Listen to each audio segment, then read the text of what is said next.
John McAuliffe?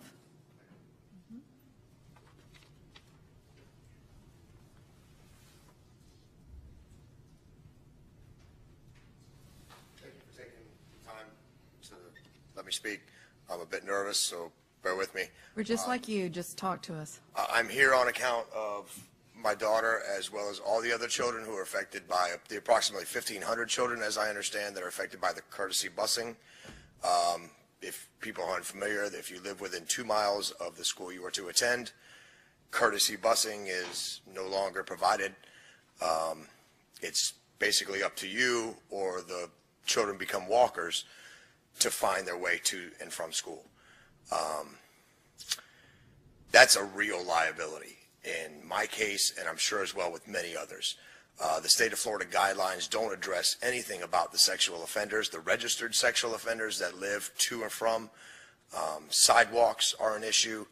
I guess the state has gotten around that because if they provide 5 feet of leniency, unmowed, mowed, any kind of 5 feet, easement, that's considered acceptable.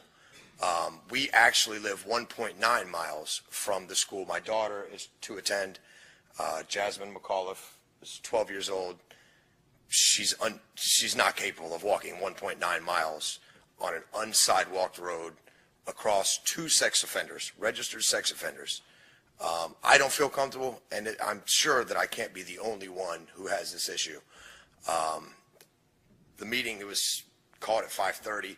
I took time off from work early to get here, a little bit filthy. It also affects me getting to work. I run my own successful tree business, and I have that luxury of being able to adapt my schedule to my children's. That doesn't apply to everybody else. I understand with this, and this is a couple years ago, we've been fighting this, and we finally lost the battle as parents 2 to 3 years ago for the courtesy busing issue. In regards that you guys can save, $150,000 was the estimate quoted that the school board will save by not providing courtesy busing.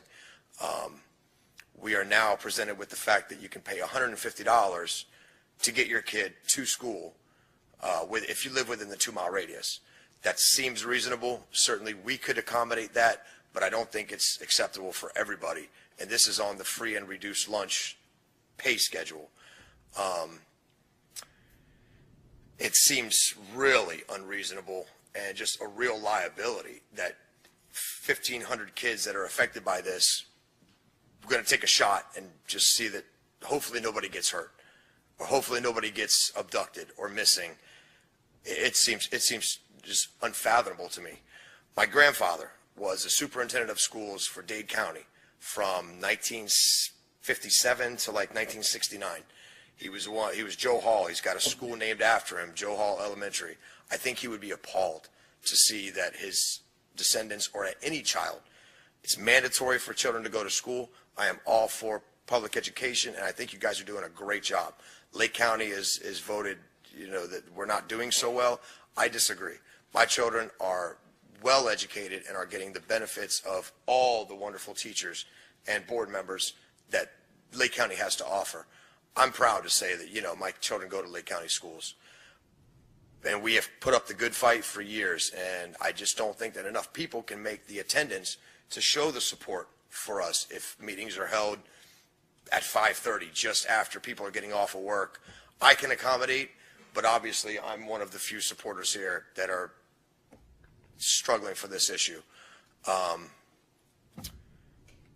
I would highly recommend to reconsider this policy.